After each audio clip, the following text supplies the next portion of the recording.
tout le monde. Aujourd'hui, on va faire du beignet au riz façon congolaise. Donc, on a besoin du riz. Là, c'est du riz blanc. J'avais fait trop du riz. Je ne voulais pas jeter pour récupérer du riz qui était de trop. Donc, on a besoin de deux gobelets de petits gobelets, comme ça, à peu près cette taille-là, de riz. Puis, à l'eau, tu mets un peu du sel aussi. Maintenant, moi, pour que ça colle bien, quand je fais mes beignets du riz, je mets 2 cuillères de farine normale, comme ça, de farine. Je mets 2 cuillères dedans. Et je mets cette quantité de sucre. Il ne faut pas beaucoup. On va mettre comme ça. On met ça, la moitié de ça. S'il n'y a pas assez, on va rajouter. Et on prend du nido, du lait en poudre. Si vous avez du lait en poudre, même du lait liquide, vous pouvez mettre aussi. Donc, mélanger. Comme j'en ai pas assez, je mets 2 cuillères à soupe. 2 cuillerées à soupe du nido. Et on va mettre du sucre vanillé, 2, pour que ça donne du goût. Donc voilà.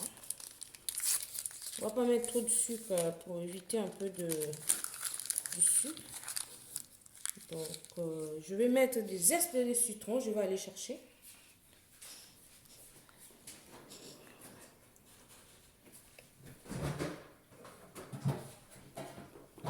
Voilà, pour que ça parfume un peu notre beignet. Pour que ça parfume un peu notre beignet. Donc on va mettre des zestes de citron. Après, pas beaucoup, hein. C'est juste pour que ça donne un peu de parfum un peu naturel.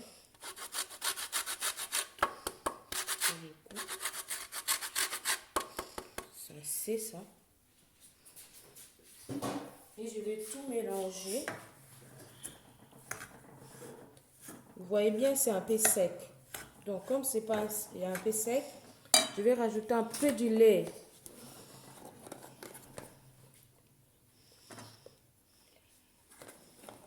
On va rajouter un peu du lait demi-écrémé, comme on avait déjà mis de lait entier en poudre.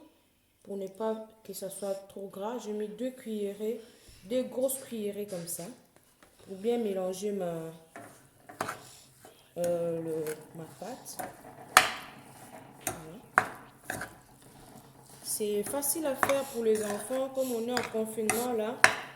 C'est une passe-temps pour les enfants. On peut faire ça avec des enfants. Donc moi je vais faire la farine comme la pâte. Et on va faire le forme avec les enfants comme ça.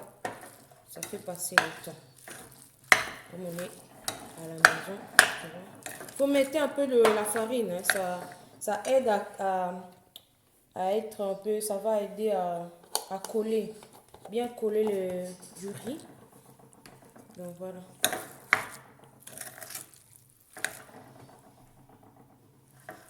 Et voilà. Et on revient juste après